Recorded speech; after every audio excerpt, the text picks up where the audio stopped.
नारेबाजी से भड़के एसडीएम ने दी धमकी, कहा शांति बनाए रखें वरना होगा केस दर्ज। बीना के तहसील परिसर में जब सरपंच संघ ने अपनी 16 सूत्रीय मांग को लेकर नारेबाजी की तो एसडीएम भड़क गए और उन्होंने कहा कि मामला दर्ज कर देंगे। तो सरपंच संघ उनके विरोध में परिसर में ही धरने पर बैठ गया। सरपंच संघ अपनी 16 सूत्रीय मांगों को लेकर बीना के तहसील परिसर पहुंचे, जहां उनका ज्ञापन लेने के लिए एसडीएम देवेंद्र प्रताप सिंह मौके पर पहुंचे तो उनके सामने सरपंच संघ ने अपनी मांगों को लेकर नारेबाजी कर दी, जिस पर एसडीएम देवेंद्र प्रताप सिंह भड़क गए और उन्होंने सरपंच संघ को हवाला देते हुए कहा कि यहां पर धारा 144 लगी हुई है, नारे लगाए तो मामला दर्ज कर दिया जाएगा।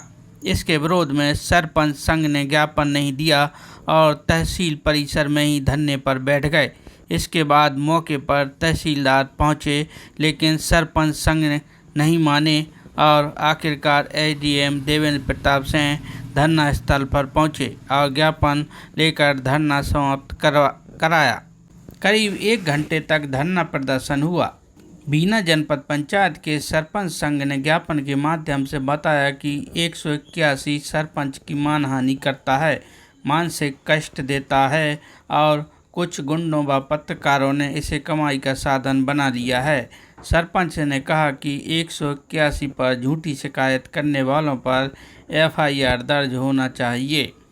मनरेगा की मजदूरी जो 225 रुपये मजदूर के साथ मजाक है। देश में कहीं भी 225 रुपये में मजदूर नहीं मिलता है, इसे कम से कम 400 रुपये किया जाए। 15वें वित्त की राशि वर्तमान जनसंख्या को आधार बनाकर आवंटित की जाए, जबकि अभी 2011 के अनुसार राशि जारी हो रही है। ग्रामीण क्षेत्र या राजस्व क्षेत्र का अतिक्रमण हो, अगर ग्राम सभाओं से हटाने का अनुमोदन कर देती है तो प्रशासन को उसे 15 दिन के अंदर हटा देना चाहिए। मंडी शुल्क और स्टाम्प शुल्क पूरा पंचायतों को दिया जाए सहित अन्य मांगों को लेकर सरपंच संघ ने एसडीएम देवेंद्र प्रताप सिंह को ज्ञापन सौंपा।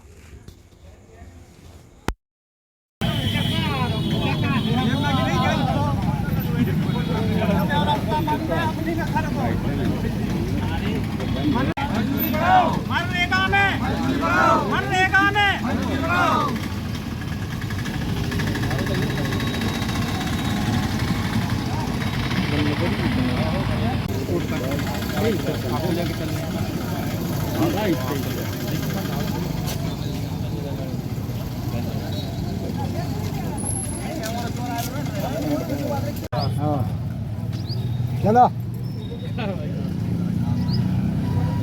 ठीक है। हम तो किसान भी है, संग में सब चल है, जवान भी हैं और किसान भी हैं।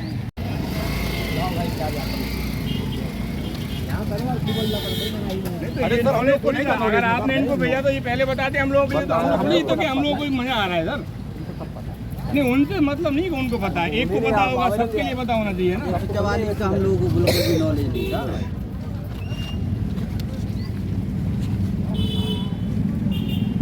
ठीक है, 144 का ज्ञान सबको इंडिविजुअली नहीं दिया सकता, आप ऑर्डर पढ़ लेना। ठीक है, सरपंचों की मांगे हैं जो सरपंच को काम करने में असुविधा हो रही है, जनहित का काम नहीं कर पा रहे हैं। जैसे मनरेगा है, उसमें मजदूरी 200 रुपये है, 200 रुपये में कोई मजदूर मिलता नहीं है और मजदूरों के लिए हम लोगों को काम कराने बहुत दिक्कत। पेमेंट भी 2-2 महीने में होता है मनरेगा का, तो मजदूर का पेमेंट नहीं होता तो भाग जाते हैं। कोई निर्माण कार्य हो नहीं पा रहा है, जिससे विकास कार्य अवरुद्ध है, तो जिसका हम लोग ज्ञापन देने और भी मांगे हैं। 1 साल से कोई भी मनरेगा से पेमेंट नहीं हो पा रहे हैं, बहुत समस्या है। और एनएमएस पे भी उनने जो हाजिरी के लिए बोला है, सर्वर नेटवर्क ना होने के कारण हाजिरी नहीं डलती, तो उस दिन की मजदूर ने भले ही काम किया है पर वो मजदूरी नहीं मिल पाती उसको, तो इसमें विवाद होते हैं। और सरकार सुदूर सड़क है जो, उसके लिए भी सरकार ने अभी 1 साल हो गई, एक भी सुदूर सड़क की स्वीकृति नहीं दी। उसका इतना वो बना दिया कि कलेक्टर से स्वीकृति होती, वो भी नहीं स्वीकृति दे रहे हैं। 25 लाख का कोई आदेश नहीं हो रहा है। उसमें क्या है, जैसे गांव खेत को जाना है रास्ता है तो वो लोग नहीं निकल पा रहे हैं। ग्रामीण क्षेत्र में बहुत समस्या है, वो लोग अपन लोग से कहते हैं। और जनता के हित में विकास कार्य कुछ नहीं हो पा रहा है, जिसके लिए सरपंच अभी परेशान है। जिसका ज्ञापन देने आज आए थे तो एसडीएम साहब ने ऐसा बोला कि हम लोग कार्रवाई करने, इसलिए हम लोग धरने पे बैठ गए थे। 15वें वित्त की राशि 2011 के सर्वे से भी आ रही है, तो उसको अभी नए सर्वे से डाला जाए।